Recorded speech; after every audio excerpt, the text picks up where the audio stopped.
Ginseng that can live more than 200 to 300 years is the best ginseng, and ginseng that can live more than 500 years is almost rare. Some people collect ginseng for a lifetime and have no chance to see it. As for thousands of years of ginseng, it is even more invaluable. It almost only exists in legends, and it is rare to see anyone take it out. Therefore, this 300-year-old purple ginseng is extremely precious. At this time, the auction hall was already overcrowded.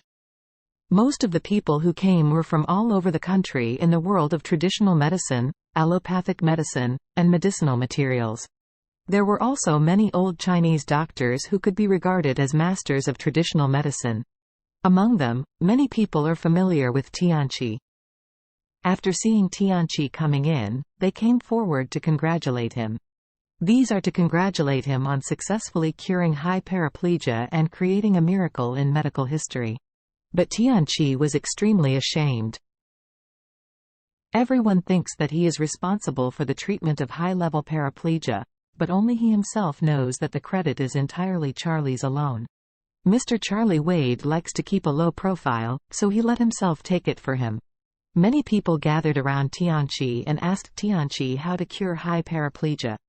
Tianqi said, "Actually, treating high paraplegia is not my own skill, but a magical medicine I occasionally got has exerted a huge therapeutic effect."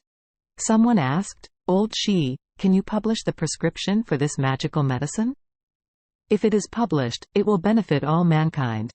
"That's right," someone echoed, saying, "Apply a genius doctor, announce this prescription. You may get the Nobel Prize in Medicine." Tianqi said embarrassingly, "Let's forget it, it is indeed some inconvenient hidden information." At this time, a young man in a suit and leather shoes came to Tianqi, bowed slightly, and said in not fluent Chinese, "Hello, Dr. Tianqi. My name is Ichiro Kobayashi, and I am the vice chairman of Kobayashi Pharmaceutical."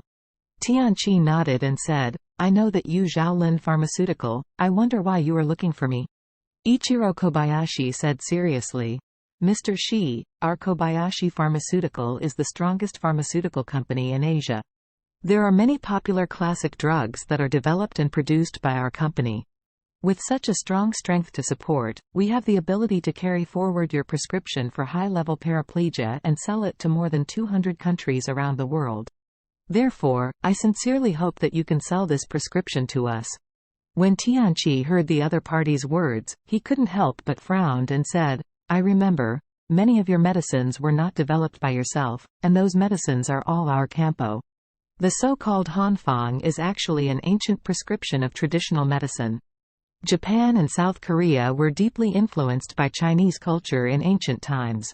Naturally, their medicine was also taught from this land's traditional medicine. Now the pharmaceutical companies in these two countries are all engaged in campo medicines, which, to put it bluntly, is plagiarizing things from the Chinese ancestors.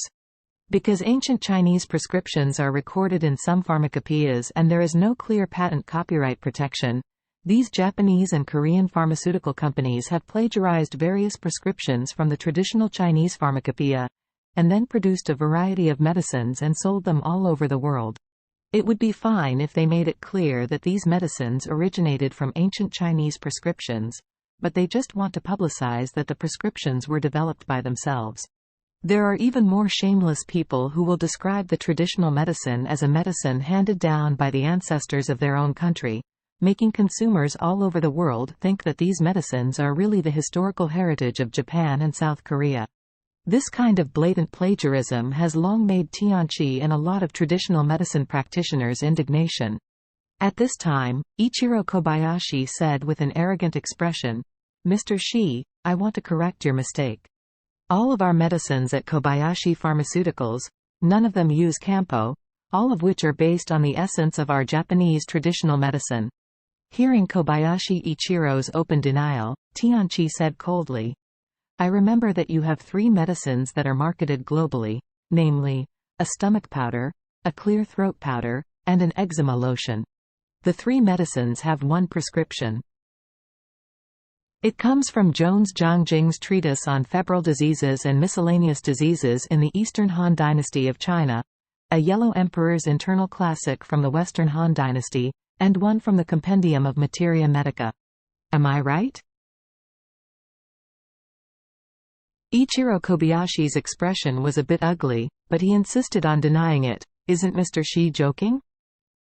These ancient Chinese pharmacopoeias 1 or 2,000 years ago are basically rubbish without any clinical application and no scientific basis. How can a big company use the backward pharmacopoeia 1 or 2,000 years ago? What a joke. Hearing that Ichiro Kobayashi publicly insulted the essence of traditional medicine left by his ancestors, other traditional medicine experts in the room scolded him. Tianqi also said with a righteous look, "It happens that I have been idle for these 2 days. After the expo, I will personally write 3 papers, detailing the prescriptions, ins and outs of your 3 medicines, and detailed records in our ancient pharmacopoeia. I sort out all of them, and after the publication, see how you still quibble,